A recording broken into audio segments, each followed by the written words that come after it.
السلام علیکم ورحمۃ اللہ وبرکاتہ۔ عزیز ناظرین، گزشتہ نشست میں جس طریقے کا اعلان کیا گیا تھا، آج الحمدللہ سورۃ الملک کی آخری نشست میں آپ سب لوگوں کا استقبال ہے، اور انشاءاللہ تعالی بقیہ آیات کی تفسیر آپ لوگوں کے سامنے بیان کی جائے گی۔ میں آیت نمبر 25 سے شروع کرتا ہوں، اس کا میں متن پیش کروں گا اور اس کے بعد میں اس کا ترجمہ پیش کروں گا، اس کے اوپر پھر تفسیر آپ کے سامنے پیش کی جائے گی۔ وَيَقُولُونَ مَتَى هَذَا الْوَعْدُ إِن كُنتُمْ صَادِقِينَ قُلْ إِنَّمَا الْعِلْمُ عِندَ اللَّهِ وَإِنَّمَا أَنَا نَذِيرٌ مُبِينٌ۔ اور یہ کہتے ہیں اگر تم سچے ہو تو بتاؤ یہ وعدہ کب پورا ہوگا۔ کہو اس کا علم تو اللہ کے پاس ہے، میں تو بس صاف صاف خبردار کر دینے والا ہوں۔ فیصل بھائی، اس میں صادقین جو ہے صدق سے بنا ہے، جس کی معنی سچائی ہوتی ہے،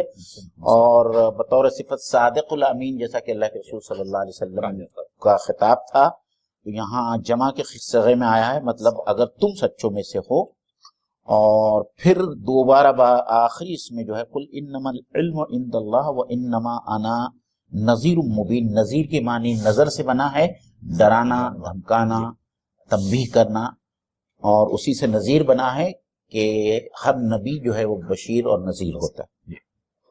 ڈرانے والا۔ جی، ڈرانے۔ محترم ناظرین، السلام علیکم ورحمۃ اللہ وبرکاتہ۔ کچھ مشکل الفاظ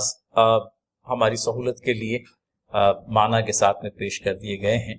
اور یہ اس سورہ کی آیت نمبر 26 ہے، معاف کیجیے گا 25 اور 26 دونوں آیات تلاوت کر دی گئی۔ وَيَقُولُونَ مَتَى هَذَا الْوَعْدُ إِن كُنتُمْ صَادِقِينَ۔ موین بھائی، کیا یہ جو سوال کیا گیا ہے، یہ کہتے ہیں اگر تم سچے ہو تو بتاؤ یہ وعدہ کب پورا ہوگا۔ جن لوگوں نے سوال کیا، کیا واقعتاً وہ یہ جاننا چاہتے تھے کہ یہ وعدہ کب پورا ہوگا؟ مفسرین نے لکھا ہے کہ یہ ایک بہت ہی محمل،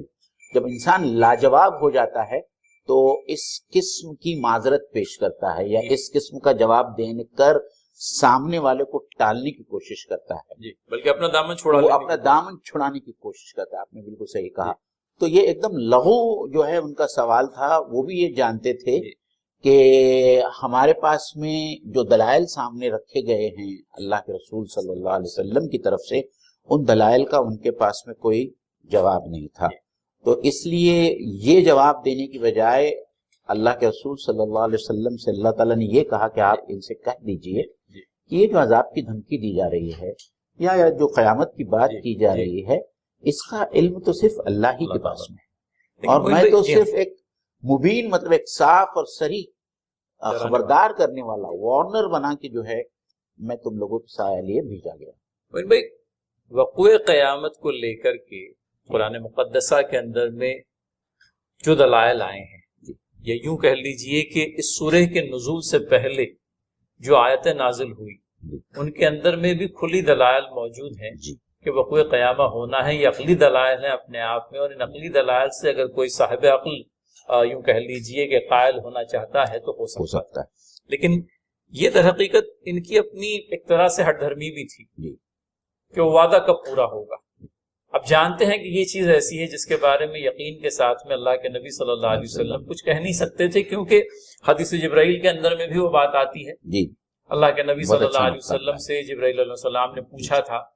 کہ علم الساعہ کے بارے میں، کہ وہ گھڑی کب آئے گی، تو اللہ کے نبی صلی اللہ علیہ وسلم نے وہی جواب دیا تھا کہ جس شخص سے سوال کیا جا رہا ہے وہ بھی سائل سے زیادہ اس زمن میں کچھ نہیں جانتا۔ تو 5 چیزوں کا تذکرہ ہمیں سورہ لقمان کے اندر میں ملا۔ وَإِنَّهُ عِلْمُ السَّاعَةِ، تو وہ ایک بات ہوئی قیامت کی گھڑی۔ پھر اس کے بعد میں ہمارے ناظرین کو ہم یہ بھی بتاتے چلیں کہ سورہ لقمان کے اندر میں علم الساعہ کے علاوہ جن 4 باتوں کا تذکرہ آیا، یہ کہ انسان زمین کے کس خطے میں مرے گا، اس بات کا اسے کوئی علم نہیں۔ انسان کو اس بات کا بھی علم نہیں کہ کل وہ کیا کرنے جا رہا ہے۔ I may plan something for me، میں اپنے طور پر کچھ نہ کچھ منصوبہ بندی کر بھی لوں، لیکن اس منصوبے کے اندر میں رنگ بھرنے کا کام جو ہے بہرحال اللہ تعالیٰ کو کرنا ہے۔ تو اللہ تعالیٰ بہتر جانتے ہیں کہ کل میرے ساتھ میں کیا معاملہ پیش آنے جا رہا ہے، میں کل کیا کچھ کرنے جا رہا ہوں۔ یہ تیسری بات ہے جو بیان ہوتی ہے۔ پھر اس کے بعد میں ماؤں کے پیٹوں کے اندر میں کیا کچھ پل رہا ہے، آیا نر ہے یا مادہ ہے، اللہ تعالیٰ ارشاد فرماتے ہیں کہ اس بات کا علم اللہ تعالیٰ کو ہے۔ اور بارش کا موسم ہے تو بارش کب ہوگی، کل بارش ہوگی یا نہیں، آئندہ آنے والی ساعت میں بارش ہوگی یا نہیں، اس کا علم بھی اللہ تعالیٰ۔ فیصل بھائی ایک بات جو ہے میں اس میں اور زیادہ وضاحت کرنا چاہوں گا کہ مفسرین نے سورہ لقمان کی جو آیت ہے اس میں یہ کہا ہے کہ اللہ تعالیٰ صرف یہ نہیں جانتا کہ اس ماں کے پیٹ میں جو بچہ ہے وہ نر ہے یا مادہ ہے، کیونکہ آج الٹرا سونوگرافی کے ذریعے جو ہے اس کا پتہ چل سکتا ہے، تو لوگ اس کے بارے میں اعتراض کر سکتے ہیں کہ قرآن مجید میں غلط بات نعوذ باللہ لائی گئی ہے۔ مفسرین نے اس کو اور وضاحت کے ساتھ میں یہ بیان کیا ہے کہ کوئی آدمی نہیں جانتا ہے کہ جو بچہ ماں کے پیٹ میں جنم لے رہا ہے وہ نیک وقت ہوگا کہ بد وقت ہوگا، اس کا کردار کیا ہوگا، وہ کیسا ہوگا، یہ تمام باتوں سے جو ہے انسان بالکل جو ہے کوئی سونوگرافی جو ہے اس کا ظاہر نہیں کر سکتی۔ اور یہ جو کس جگہ پر ہماری موت ہوگی، میرے خیال سے میرے اپنی زندگی کا ایک تجربہ ہے جو میں ناظرین کے سامنے رکھنا چاہوں گا۔ میں جس زمانے کے اندر ایک بہت بڑی فارماسیوٹیکل کمپنی کے اندر کام کرتا تھا،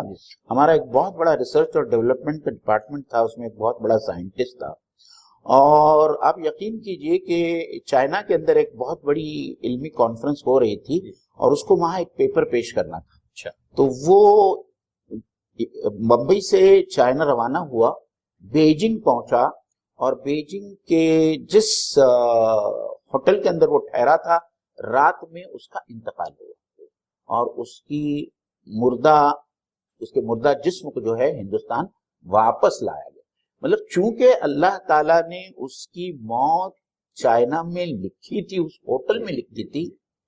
تو صرف وہ یہاں سے ہندوستان سے صرف مرنے کے لیے وہ چائنا پہنچا اور وہاں اس کی موت ہو واقع ہوئی اور وہ واپس لایا۔ یہ میرا اپنا تجربہ ہے، اور یہ بس اوقات یہ تجربات لوگوں کو پیش آئے ہیں۔ اور معین بھائی یہ جو سورہ لقمان کا جو حوالہ دیا گیا، یہ سورہ لقمان کی آخری آیت ہے، اور اس میں اختتام میں اللہ تعالیٰ نے جو بات لائی ہے کہ اللہ تعالیٰ جو ہے وہی علیم و خبیر ہے۔ اور اس ضمن میں بخاری کی ایک روایت بھی ہم لوگوں کو ملتی ہے، ابن عمر رضی اللہ تعالیٰ عنہ سے روایت ہے، نبی کریم صلی اللہ علیہ وسلم نے کم و بیش یہی بات کہی ہے کہ وہ 5 چیزیں جن کا علم اللہ تعالیٰ کے سوا کسی اور کو نہیں۔ اب اس میں صرف ایک ہی تبدیلی ہے، مطلب ایک ہی فرق ہے۔ یہاں یہ بتایا گیا سورہ لقمان کے اندر میں کہ وہ کس زمین میں مرے گا، اس کا مقام موت کیا ہوگا، جبکہ حدیث میں وقت موت کے سلسلے میں بات آئی ہے کہ کوئی آدمی یہ نہیں جانتا کہ اس کی موت کب ہوگی۔ اور وَيَقُولُونَ مَتَىٰ هَٰذَا الْوَعْدُ إِن كُنتُمْ صَادِقِينَ، پوچھنے والے کو یوں کہہ لیجئے کہ اس بات سے کوئی انٹرسٹ نہیں تھا، اور ایسا بھی نہیں تھا کہ اگر سمجھ لیجئے وقت اور تاریخ بتا دی جاتی تو وہ ایمان لے آتے، یہ بھی غلط، یہ کہ اپنے اعمال کی تصحیح کر لیتا۔ لیکن یہی بڑا پہلو ہے جس کی طرف مفسرین نے فیصل بھائی اشارہ کیا ہے کہ اللہ تعالیٰ نے عذاب کے وقت کو یا قیامت کے گھڑی کو اس لیے مخفی رکھا ہے کہ اس میں جو آزمائش کا پہلو ہے وہ ختم ہو جاتا ہے۔ اسی لیے جو ہے قیامت کا جو علم ہے وہ اللہ تعالیٰ کو ہے۔ اگر مجھے معلوم ہے کہ میں کل مرنے والا ہوں یا 2 دن کے بعد مرنے والا ہوں، تو میں اپنے تمام برے کاموں سے باز آؤں گا، توبہ کروں گا اور میں ایمان لے آؤں گا اور اپنی روش کو درست کر لوں گا۔ تو اس میں وہ آزمائش جس کے لیے انسانوں کو جو پہلے ہی آیا ہے، اللہ تعالیٰ نے موت اور حیات کو اس لیے بنایا ہے تاکہ وہ انسانوں کی آزمائش کرے، تو وہ آزمائش والا معاملہ ہی ختم ہو جاتا ہے۔ تو یہ اپنے آپ میں ایک بہت بڑی حکمت ہے کہ جو علم الساعہ اللہ تعالیٰ نے اپنے پاس میں رکھا ہے، اور یہ رب تعالیٰ کی عظیم حکمتوں میں سے ایک حکمت ہے۔ موین بھائی ایک چیز اور، تفسیر کے اندر میں ایک بات جو کہی گئی اور جو دل لگتی قسم کی بات ہے کہ جس طرح سے وقوع قیامہ کا وقت جو ہے تیقن نہیں کیا گیا، یقینی طور پر نہیں کہا گیا، بلکہ کہا ہی نہیں گیا، اس کا علم صرف اللہ تعالیٰ کے پاس۔ موت کے سلسلے میں بھی یہی کچھ بات ہے، لیکن جو نقطہ انہوں نے لایا ہے ایک مثال کے ذریعے سے اگر بات کو سمجھنا ہو کہ ایک آدمی کے لیے یہ بات کافی ہے کہ اس کی موت واقع ہونے والی ہے جی، ڈیتھ از اے سرٹنٹی، کب واقع ہوگی یہ پتہ نہیں. لیکن اگر کوئی آدمی اپنے کسی بھائی کو غیر محتاط پاتا ہے، زندگی کے معاملے میں بالکل غیر سنجیدہ پاتا ہے، تو وہ ایسے شخص کو یہ ہدایت کر سکتا ہے کہ اپنی موت سے پہلے تم ضروری سامان کر لو. یہ ہے کہ اپنی جو ڈس آرڈرلی زندگی چل رہی ہے اس میں کسی پرکار کا کوئی آرڈر لاؤ اور یہ کام تم موت سے پہلے کر. تو یوں کہہ لیجئے کہ کسی کو انتباہ دینے کے لیے، کسی کو محتاط کر دینے کے لیے یہ کافی ہے کہ یہ واقعہ تمہارے ساتھ میں پیش آنے جا رہا ہے. اب کب پیش آنے جا رہا ہے اس سے تمہیں کوئی بہت زیادہ سروکار نہیں ہونا چاہیے. اور یہی بات یوم الساعہ کے تعلق سے اس زمین کا، یوں کہہ لیجئے کہ اس پوری کائنات کا ایک دن فنا ہونا اپنے آپ میں ایک طے شدہ حقیقت. اب وہ کب ہوگا اس کے سلسلے میں باتیں، اس سلسلے کے اندر میں بہت زیادہ گفت و شنید نہ کرتے ہوئے جو مہلت عمل حاصل ہے اس کو غنیمت جانو اور ہم اعمال کی اپنے تصحیح کر لیں تو یہ بہتر ہے. اور وہ جو کائنات کے فنا ہونے والی بات آئی معین بھائی، کل ہی ناسا کی کچھ رپورٹس آ رہی تھی، میں نے بہت زیادہ غور سے تو نہیں دیکھا لیکن ایسا پتہ چل رہا تھا کہ کسی ستارے کے گم ہو جانے کی یا اس کے فنا ہو جانے کی کوئی تفصیل تھی جو ان تصاویر کے اندر میں دکھائی دے رہی تھی. تو میں سمجھتا ہوں کہ یہ چیزیں جو ہے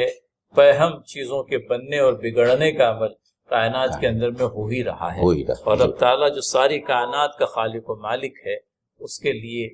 کچھ بھی بعید نہیں کہ جس کارخانے کو اس نے بنایا ہے اسی کو لپیٹ کر کے رکھا. جی آگے چلیں. جی ہاں معین بھائی،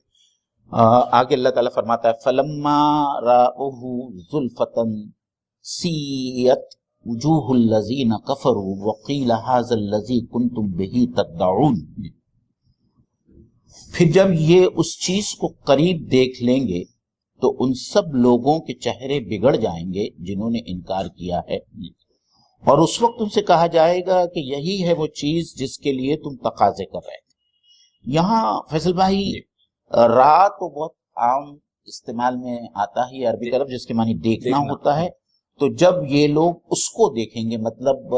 قیامت کو دیکھیں گے یا جس عذاب کا وہ تقاضا کر رہے تھے اس کو دیکھیں گے. زلفتن جو ہے مزدلفہ سے بنا ہے، اور زلفتن کی معنی مزدلفہ یا زلفتن کی معنی ہوتی ہے نزدیک، اور سیت سعا سے بنا ہے مطلب برا ہونا یا بگڑ جانا. سیاد بھی ہے جی جی. تو اور وجوہ جو ہے وہ وجہ کی جمع ہے، وجہ عربی زبان میں چہرے کو کہتے ہیں. تو اس طریقے سے اس کی معنی یہ ہوتی ہے کہ جب یہ منکرین اس عذاب کو جس کا کہ وہ تقاضا کر رہے تھے قریب سے دیکھیں گے تو ان کے چہروں کا رنگ ان کے چہرے بگڑ جائیں گے. الذین کفروا، ان لوگوں کے جنہوں نے انکار کیا. وقیل، اور ان سے کہا جائے گا، یہاں یہ پیسو وائز استعمال کیا گیا، قال قیل، ان سے کہا جائے گا ھذا الذی، یہ ہے کنتم بہ تدعون، جس کا کہ تم تقاضا کر رہے تھے، جس عذاب کا، جس قیامت کا تم تقاضا کر رہے تھے، یہ اب تمہارے سامنے آ کر کھڑی ہو. بھائی یہ دیکھیے، مطلب میں سمجھتا ہوں کہ جیسا کہ یہ سوال تھا، اس سوال کا براہ راست کوئی جواب نہ دیتے ہوئے ان کے سامنے عین وہ تصویر لا کر کے پیش کر دی گئی کہ تم انکار میں لگے ہوئے ہو، اور جب یہ وقوع پیش آ ہی جائے گا تو پھر تمہاری کیا صورتحال ہوگی. چہرے بگڑ جانے کے سلسلے میں کچھ نہ کچھ باتیں مطالعے کے دوران میں آئی جی. مطلب کہیں پر اس طرح سے پڑھنے میں آتا ہے کہ ایک مجرم کو جب اپنے جرم کا پتہ چل جائے گا اور پھر اس جرم کی پاداش میں جس سزا سے وہ یوں کہہ لیجئے کہ دوچار ہونے جا رہا ہے، اس کو جب وہ جان لے گا، جب وہ سزا کی طرف ہانکا جائے گا، تو پھر یہ چہرے بگڑنے والی بات جو ہے وہ سامنے آئے گی. آپ یاد کیجئے سورہ غاشیہ میں بھی ہم نے پڑھا تھا، وجوہ یومئذ خاشعہ عاملۃ ناصبہ. تو وہ تین کیفیتوں کا اظہار اللہ تعالیٰ نے اس ایک چھوٹی سی آیت میں. وجوہ،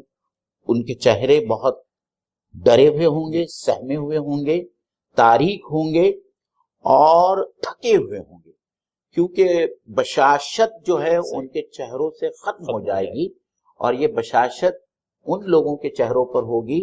جن کا نام اعمال ان کے دائیں ہاتھ میں دیا جائے گا، اور جو جانتے ہیں کہ وہ دنیا میں اچھا کام کر کے آئے ہیں ایمان کے ساتھ۔ تو وہاں پہ بھی بالکل چہروں کا اسی طریقے سے غمازی کی گئی ہے سورۃ الغاشیہ میں، اور وہی بات جو ہے یہاں اللہ تعالیٰ نے سیت وجوہ الذین لایا ہے۔ ایک بات یہ اور بھی سمجھ میں آتی ہے معین بھائی کہ چہرہ جو ہے انسان کی شخصیت کی یوں کہہ لیجئے کہ عکاسی کرتا ہے، اور چہرے سے ہی بہت ساری باتوں کا پتہ یا کچھ صحیح اندازے لگائے جاتے ہیں، اور اس وقت ان سے کہا جائے گا کہ یہی وہ چیز ہے جس کا تم تقاضا کر رہے تھے۔ تو اب یہاں تو دنیا میں بڑے تقاضے کیے، یہاں تک بھی کہا کہ لے آؤ وہ عذاب جس سے تم ہمیں ڈراتے ہو، اور اب وہ جو چیز جس کا کہ تقاضا کیا تھا وہ جب سامنے آ جائے گی تو یوں کہہ لیجئے کہ حواس باختہ ہو جائیں گے، ہمارے یہاں کہتے ہیں ہاتھوں کے طوطے ہو جائیں گے۔ جی جی، تو یہ صورتحال پیش آ جائے گی۔ یہ جو اگر سمجھ لیجئے ہم آیت نمبر 25، 26 اور یہ 27 ان تینوں کو ملا کر کے پڑھ لیں تو 3 آیات کے اندر میں ایک تصویر مکمل ہو کر کے سامنے آ رہی ہے کہ یہاں پر یہ انکاری ہیں جو اس بات کا انکار کر رہے ہیں، اور وہاں پر وہی انکاری ہے جو اپنے انکار کی پاداش میں جس عذاب کا ان سے وعدہ کیا جا رہا تھا وہ ان کو درپیش آ رہا۔ بالکل، اور اسی سورے میں پہلے اس بات کا اعتراف کیا گیا ہے کہ ان سے کہا جائے گا کہ کیا تمہارے پاس میں کوئی رسول نہیں آئے گا، تو وہ خود اس بات کا اعتراف کریں گے اور کہیں گے کہ وَلَوْ كُنَّا نَسْمَعُ أَوْ نَعْقِلُ مَا كُنَّا فِي عَذَابِ السَّعِيرِ، کہ اگر ہم ان رسولوں کی بات کو غور سے سنتے اور ہم اپنی عقل سے کام لیتے، اگر ہم سمجھتے تو آج ہم جو ہے وہ عذاب سعیر کا شکار، عذاب سعیر کا یا جہنمیوں میں سے ہمارا شمار نہیں ہوتا۔ اور وہی بات، اور فیصل بھائی اس بات کو بھی ہم یاد رکھیں کہ ان کی جرت اتنی بڑھ گئی تھی کہ قرآن مجید کے بعض حصوں میں امتی اپنے رسول کو اس بات کا چیلنج کرتے ہیں کہ تم جس عذاب کی تم کہتے ہو نا کہ آسمان کا کوئی حصہ ٹوٹ کر ہم پر گر پڑے، تو ہم کو کر کے بتاؤ، دکھاؤ کہ کس طریقے سے آسمان کا ایک ٹکڑا ٹوٹ کر جو ہے ہمارے اوپر گرتا ہے۔ یہ ان کی سرگشی اور اس کے ساتھ میں ان کے ہٹ دھرمی کو اللہ تعالیٰ نے بہت خوبصورت انداز میں جو ہے پیش کیا۔ اور معین بھائی اللہ تعالیٰ کی رحمت ہے کہ اللہ تعالیٰ نے منکرین کو بھی اپنے انجام کی آگہی اس دنیا کے اندر میں ہی اپنی کتاب مقدسہ کے ذریعے سے دے دی کہ کوئی اگر اپنے اعمال کی اصلاح کرنا چاہے تو آج اس کے لیے موقع ہے۔ تو معین بھائی اس طرح سے ہم لوگ 27 نمبر کی آیت تک پہنچے ہیں، اور اس کے آگے کی آیت جو ہے وہ بھی اپنے آپ میں چونکا دینے والی اور کافروں کو ایک مرتبہ پھر ہوشیار کر دیں۔ اللہ تعالیٰ فرماتے ہیں قل، اے نبی آپ کہہ دیجئے،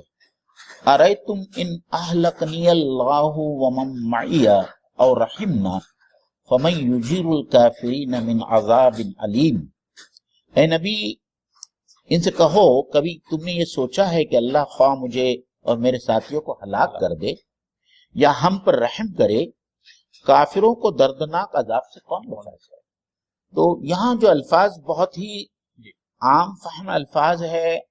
اہلکنی اللہ، اللہ تعالیٰ مجھے ہلاک کر دے، ومن معیہ، اور جو لوگ میرے ساتھ میں ہیں۔ یجیر جو ہے اجارہ سے بنا ہے، اجار کی معنی نجات دینا یا بچانا یا پناہ لینا۔ ہمارے یہاں دعا کی جاتی ہے اللہم اجرنا من النار، اللہم اجرنا من النار، اور یا مجیرو عام طور پر جو ہے یہ بھی دعا مانگی جاتی ہے، تراویح کے اندر جو ہے یہ دعا سننے میں ملتی ہے۔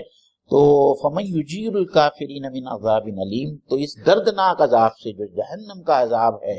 ہمارا تو جو بھی حشر ہوگا، لیکن کافرین کفار کو جو ہے اس دردناک عذاب سے کون بچا سکتا ہے؟ معین بھائی اس آیت کا ایک پس منظر بھی بیان ہوا ہے، جی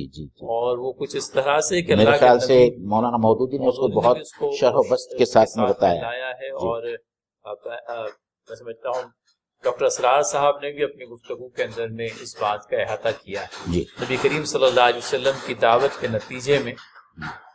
قریش کے نوجوان اللہ کی دعوت کو،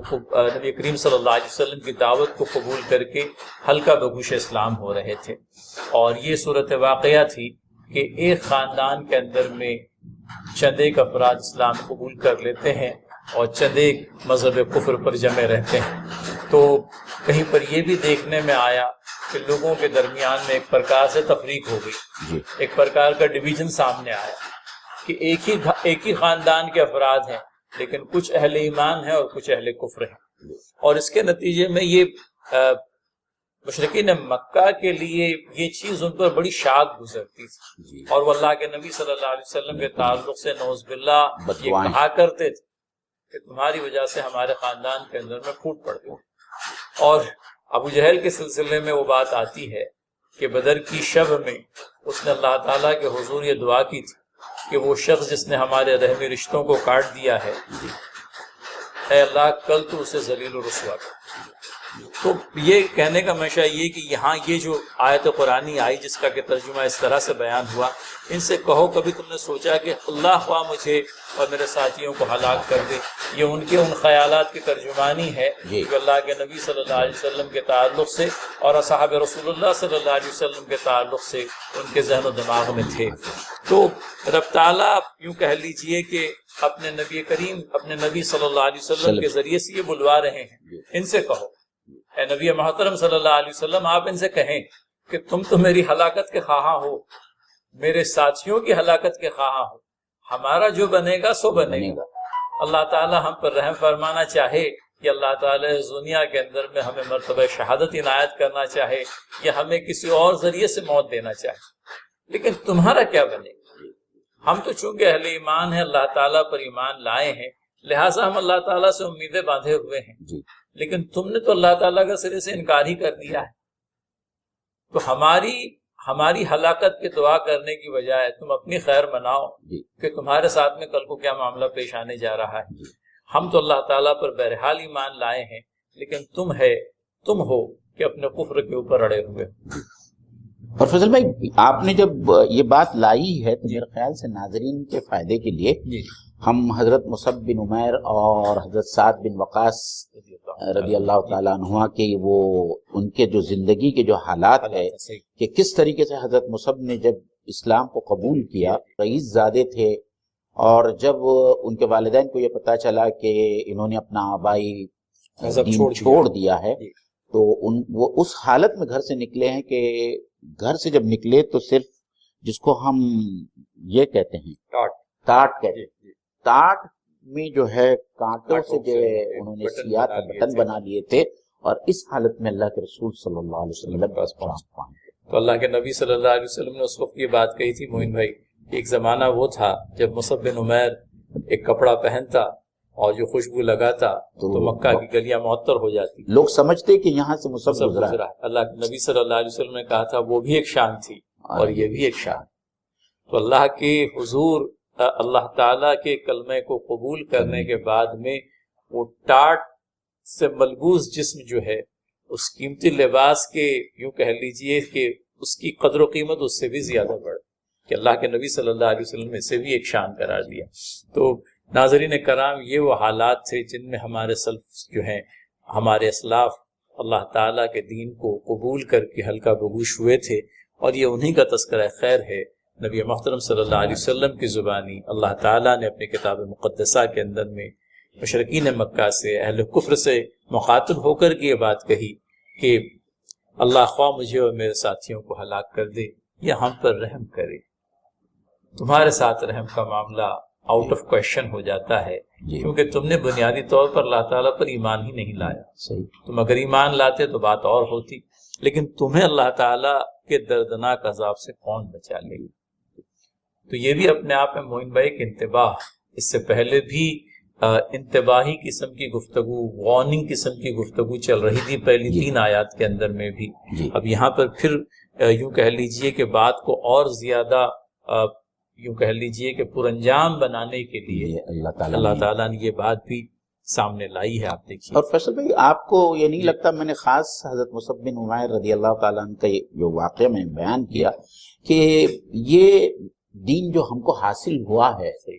بہت سارے لوگوں کی بہت ساری قربانیوں کے بعد ہم تک حاصل ہوا، ہم تک پہنچا ہے، اور ہم نے اس دین کے لیے کوئی قربانی نہیں کی۔ بلکہ ہم اس دولت ایمانی کی قدر کریں معین بھائی، یہ بھی ہمارے لیے بہت یہی نقطہ میں ناظرین کے سامنے رکھنا چاہتا تھا کہ ہم کو یہ نعمت جو ملی ہے اس کی کس قدر ہم کو اس نعمت کو اپریشیٹ کرنا چاہیے، اس نعمت کو پہچاننا چاہیے، اور اس کے لیے ہم ہر قسم کی قربانی دینے کے لیے اپنے آپ کو ذہنی طور پر، جسمانی طور پر اور مادی طور پر تیار رہنا چاہیے ہمیں۔ میں بہت بڑی بات کہی ہے آپ نے، میں ایک چھوٹی بات کا اضافہ بھی کرتا چلوں۔ ناظرین، اللہ تعالیٰ کا شکر ہم ادا کرتے ہیں دنیا کی جو نعمتیں ہم لوگوں کو حاصل ہے اس پر، لیکن ہمیں کبھی اس بات کا استظار نہیں ہوتا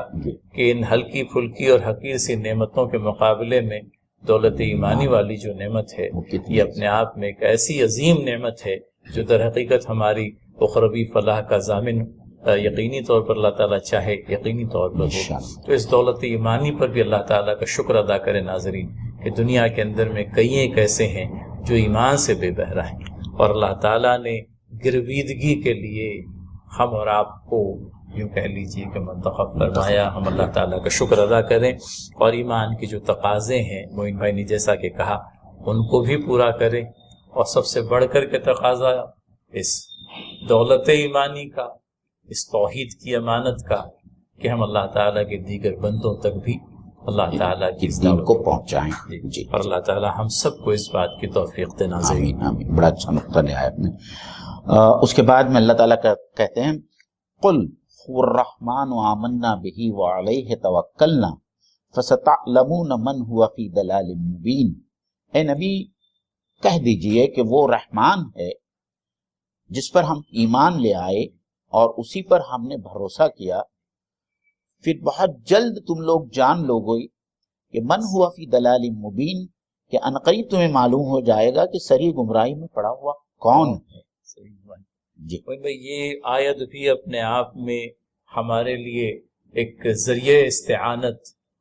قوت حاصل کرنے کی اور استعانت حاصل کرنے کا ایک مقام کے سب سے پہلی بات تو یہ کہی گئی کہ ان سے کہو وہ بڑا رحیم ہے۔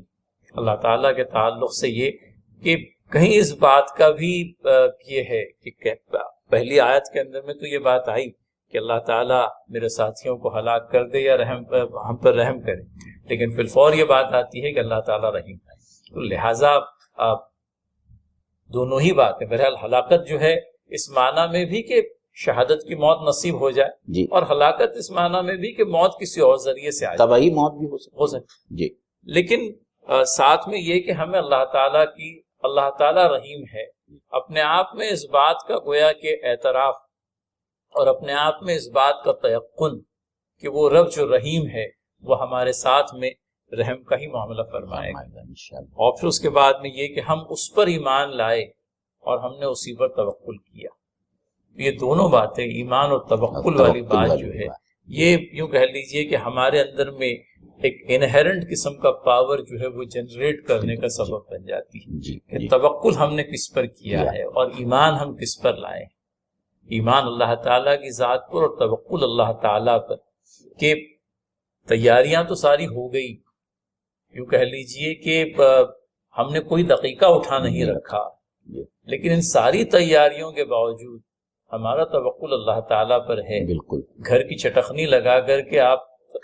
بسم اللہ توکلت علی اللہ بول کر کے سو گئے، لیکن اب وہ رات خیریت سے گزرے گی بشرط یہ کہ اللہ تعالیٰ چاہے گا۔ ہم نے اس پر توکل کیا، اور جس ذات پر ہم نے توکل کیا وہ اپنے آپ میں کیسی ہے، وہ نفع و نقصان کے اوپر قادر ہے، وہ ہر اعتبار سے ہماری حفاظت کرنے والی ہے، ہماری مشکلات کو حل کرنے والی، ہم پر آنے والی بلاؤں کو ٹال دینے والی اور دفع کر دینے۔ تو معین بھائی، یہ اس آیت کو پڑھنے کے بعد میں اب یوں کہہ لیجئے کہ ایک طرح انر اسٹرینتھ حاصل ہوئی۔ کچھ مطلب قرآن کے یہ مقامات جو بڑے امید افزا، اور ان کو پڑھنے کے بعد میں یقیناً مطلب یہ ہے کہ دل کی کیفیت کچھ اور ہو جاتی۔ اور آپ نے بڑا اچھا نقطہ لایا فیصل بھائی، وہ یہ ہے کہ اللہ کے متعلق گمان ایک حدیث قدسی ہے جس میں اللہ تعالیٰ فرماتا ہے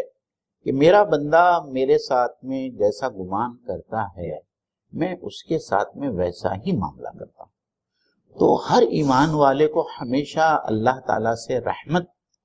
کی توقع رکھنا چاہیے، اور یہ گمان کرنا چاہیے کہ اللہ تعالیٰ اس کے ساتھ میں رحمت اور مغفرت کا معاملہ فرمائے گا، اور یہی ایمان کا ایک جز ہے، اور جب یہ ایک ایمان کا جز بن جاتا ہے تو پھر اس کے اوپر جو ہے انسان توکل کرتا ہے کہ میرے ساتھ میں جو ہستی ہے وہ ایسی ہستی ہے کہ اس کے سامنے دنیا کے تمام لاؤ لشکر جو ہے وہ فیل ہو جاتے ہیں۔ اور اسی سورے کے اندر تھوڑے پہلے جو ہے اللہ تعالیٰ نے کہا کہ پوچھو کیا ان کے پاس میں ایسا کوئی لشکر ہے جو اللہ کے سامنے ان کی مدد کر سکتا ہے؟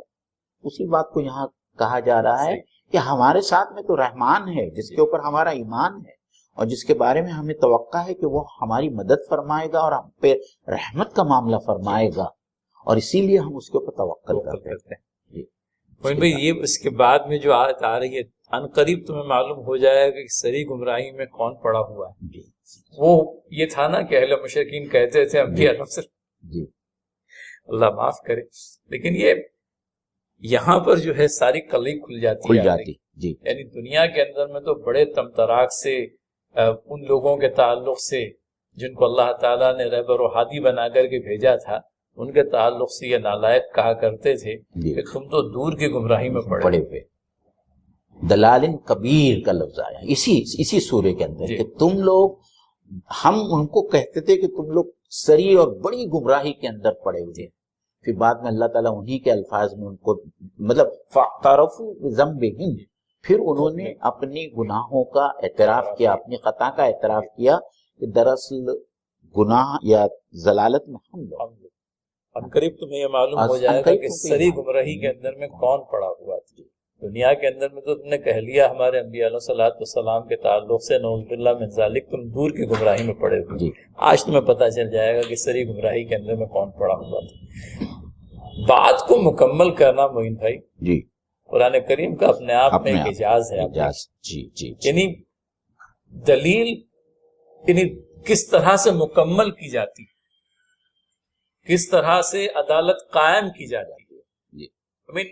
even the person who is about to be condemned has no reason to believe کہ why I am being condemned. اس طرح کی بات، یعنی آپ کے اوپر مکمل عدالت قائم کر دی گئی اور خود آپ کو اپنے گناہوں کا یقین ہو گیا۔ آپ نے کہا کہ انہوں نے خود اپنے گناہوں کا اعتراف کیا، تو یہ اعتراف اسی بنا پر ہوتا ہے کہ وہ سارے اسکیپ روٹس جو دنیا کے اندر میں تم نے تلاشے تھے آج تم پر بند ہو، اور اب تم کو صرف ایک ہی راہ نظر آئی کہ اپنے گناہوں کا اعتراف کرتے ہیں۔ فیصل بھائی، آپ نے سوروں کے خواتین کے بارے میں ایک بہت اچھی بات لائی، اور ڈاکٹر اسرار ہمیشہ یہ کہا کرتے تھے کہ ہر سورے کے خاتمے کی آیت بہت ہی جامع ہوتی ہے، اور وہ پوری جو سورے کا جو مضمون ہوتی ہے اس کے اوپر جس طریقے سے کہتے ہیں کہ آئسنگ آن دا کیک، اس طرح کی وہ آیت ہوتی ہے، مطلب یوں کہہ لیجئے کہ سیل لگا دے، بہت سیل لگا دے، مبسوط اور بہت ہی جامع آیتیں ہوتی ہیں۔ اور وہ اکثر اس سلسلے میں سورہ حج کا آخری رکوع پیش کرتے تھے کہ پورے سورہ حج کا جتنا مضمون ہے وہ آخری رکوع کے اندر اللہ تعالیٰ نے جو ہے وہ سمیٹ کے رکھ دیا ہے۔ اور اکثر وہ یہ کہتے تھے کہ جب خطاب کرنے والا، جب وہ خطابت کرتا ہے، وہ جب تقریر کرتا ہے، تو اس کے آخر کے تقریر کے ایک دم آخر میں وہ کوشش کرتا ہے کہ اس نے اپنی خطاب میں جو کچھ بھی کہا ہے اس کا سارانش، اس کا خلاصہ، اس کی سمری یا اس کا جس جو ہے وہ آخر میں جانے سے پہلے، ختم کرنے سے پہلے پیش کریں۔ تو یہی بات قرآن مجید کی تقریباً طویل سوروں کے ساتھ میں ہیں تاکہ بات لوگوں کی یادداشت کے اندر میں محفوظ ہو جائے۔ جی، قرآن کریم کی اس یہی اسلوب موین بھائی ہم لوگوں کو اس آخری آیت کے اندر میں دکھائی دے رہا ہے۔ آپ جی اللہ تعالیٰ فرماتا ہے، قل، اے نبی ان سے پوچھئے یا ان سے کہیے، ارأیتم ان اصبح ماؤکم غورا فمن یأتکم بماء معین، تو ان سے کہو کبھی تم نے یہ بھی سوچا کہ اگر تمہارے کنووں کا پانی زمین میں اتر جائے تو کون ہے جو اس پانی کی بہتی ہوئی سوتیں تمہیں نکال کر لا دے گا؟ تو یہاں پانی کی مثال لائی گئی ہے۔ جی اور یہ ہمارے مشاہدے میں ہے۔ جو لوگ خاص طور پر ٹیوب ویل لگاتے ہیں وہ دیکھتے ہیں کہ کبھی کبھی کسی جگہ پر جو ہے 100 فٹ کی گہرائی میں جو ہے پانی نکل آتا ہے، اور ہمارے مہاراشٹرا میں جو رورل علاقے ہیں، جو خشک علاقے کہلاتے ہیں، وہاں 400-500 فٹ بورنگ مارنے کے بعد میں بھی پانی نہیں آتا. نہیں. تو یہ جو پانی کا جو لیول ہوتا ہے زمین کے اندر، یہ پورا کے پورا اللہ تعالیٰ اس کے اوپر کنٹرول رکھتا ہے. تو اللہ تعالیٰ، اور پانی کی جو فراوانی ہے یا اس کی قلت ہے اور پانی کی جو اہمیت ہے وہ قریش سے زیادہ اور کون جانتا ہو. صحیح ہے، کیونکہ ریگستانی علاقوں میں رہنے والے تھے. تو اللہ تعالیٰ انہی سے کہتا ہے کہ اگر اللہ تعالیٰ کل کو تمہارے یہ آس پاس کے جو چشمے ہیں، جو کنویں ہیں، جو نخلستان ہیں، اس میں سے اگر پانی کو ہٹا دے یا پانی کو اتنا گہرائی میں لے کے چلا جائے کہ یہ پانی تم کو نصیب نہ ہو، تو تم تو ویسے ہی مر جاؤ گے. جس خدا کی یہ قدرت ہے، تم اس خدا کے عذاب سے نڈر ہو رہے ہو یا اس بات سے نچنت ہو کہ قیامت آنے والی ہے، تم کو اس کے سامنے جوابدہی کرنا. موین بھائی، پانی کے سلسلے کی جو بات آئی، جی، اس سلسلے میں یہ کہ اللہ تعالیٰ نے زندگی، مطلب جتنی بھی زیروح قسم کی یہاں پر چیزیں ہیں، ان تمام کو پانی کے ذریعے سے پیدا کیا. قرآن کریم کی ایک آیت ہے، ہم نے ہر زندہ چیز کو پانی سے پیدا کیا. تو وہ پانی سے پیدا کرنا مبدأ تخلیق جو ہے اس کو کہا گیا کہ انسان کی تخلیق کا مبدأ جو ہے تو پانی ہے. اور پانی کو اسی لیے لایا گیا ہے کہ پانی آپ کے لیے اتنا وائٹل ہے، اور یہ وائٹل پانی جو ہے تمہاری سسٹیننس کے لیے، زمین پر تمہاری بقا کے لیے، اگر اسی پانی سے ہم تم کو محروم کر دیں تو کس میں یہ قوت ہے کہ جس چیز سے ہم نے تم کو محروم کر دیا وہ چیز تمہیں دوبارہ عنایت کر دی. اور آج سائنس اس بات کا اعتراف کرتا ہے فیصل بھائی کہ انسان کے جسم میں 75% جو ہے وہ پانی کا یہ ہے تناسب ہے. اور پانی اتنی بڑی نعمت موین بھائی، پچھلے دنوں ایک BBC کی ڈاکیومنٹری دیکھ رہا تھا، یعنی لوگوں کے پاس میں پانی کی ضرورت اتنی شدید ہوتی ہے کہ بیچاروں کو جب صاف ستھرا پانی نہیں ملتا تو وہ گدلے پانی سے بھی اپنی ضروریات کو پورا کر لیں. تو یہ اللہ تعالیٰ اگر صرف اس ایک ہی نعمت سے انسان کو محروم کر دے تو اس کی زندگی دوبھر ہو جائے گی. اور پھر اس بات کی یقین دہانی کہ محروم کرنے کے بعد میں اگر سمجھ لیجئے دوبارہ یہ چیز میں عنایت ہوتی ہے تو وہ محض ہماری کرشمہ سازی ہوگی، ہماری رحمت خاصہ کا مظہر ہوگی. تو اس اعتبار سے بھی مشرکین کو جو ہے یہ بات باور کرائی گئی. اور ایک طرح کا تقابل بھی معین بھائی سمجھ میں آتا ہے کہ یہ محروم کر دیے جانے کے بعد میں دوبارہ کون عنایت کرے گا؟ تمہارے وہ چھوٹے خدا عنایت کریں گے یا اللہ تعالیٰ عنایت کرے گا؟ بالکل. ان کے پاس میں ہے ہی کیا قوت؟ پاس میں کچھ نہیں. ان سے اگر مکھی کوئی چیز لے کر کے چلے جائے تو یہ مکھی سے بھی وہ چیز واپس لانے کی یوں کہہ لیجیے کہ قوت نہیں رکھتے. یہ اس پانی کو تمہیں دوبارہ کہاں سے لا کر کے دیں گے جس کو اللہ تعالیٰ نے زمین کی گہرائیوں میں اتار دی. اللہ تعالیٰ ہمیں سمجھ اور توفیق دے، اور ان آیات کریمہ کے ذریعے سے ناظرین ہمارے ایمان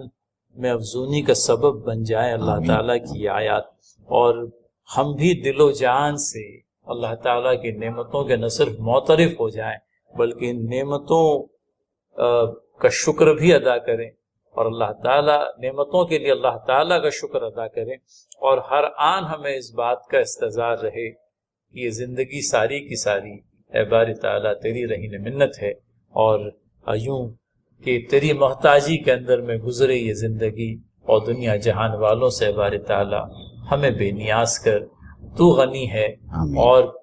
تیری محتاجی ہم لوگوں کو لاحق رہے، دنیا والوں سے ہم کو بے نیاز کر دے، وہ ہمارے لیے کافی.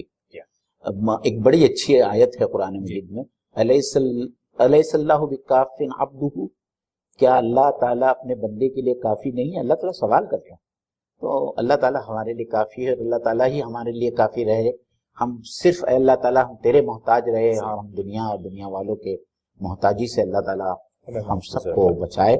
اور ناظرین، اس کے ساتھ میں آج سورۃ الملک کی تفسیر ختم ہوئی، اور یہ بتاتے ہوئے بے حد خوشی ہو رہی ہے مجھے کہ انشاءاللہ تعالیٰ اگلی جمعرات سے ہم سورہ یوسف، وہ سورہ یوسف جس کا ہم بچپن سے جس کو سنتے آئے ہیں، اور جس کی پوری جو پورا واقعہ ہے حضرت یوسف علیہ السلام کا، جو صرف ایک سورے کے اندر، فیصل بھائی یہ بھی بہت کمال کی بات ہے کہ مختلف انبیاء کے جو واقعات ہے پورے قرآن میں بکھرے پڑے ہیں، لیکن حضرت یوسف علیہ السلام کا ہی واقعہ وہ واحد واقعہ ہے کہ ایک پورے سورے کے اندر اللہ تعالیٰ نے اس کو مکمل ایک جگہ پر لا کر یکجا کر دیا، اور اسے احسن القصص کہا ہے۔ تو عزیز ناظرین ہمارے ساتھ میں جڑے رہیے اور دوسرے لوگوں کو بھی دعوت دیجیے کہ وہ ہمارے چینل کو سبسکرائب کرے۔ انشاءاللہ تعالی اگلی جمعرات سے ہم سورہ یوسف کی تفسیر آپ لوگوں کے سامنے پیش کریں گے۔ وآخر الدعوانا ان الحمد للہ رب العالمین۔ السلام علیکم ورحمۃ اللہ وبرکاتہ۔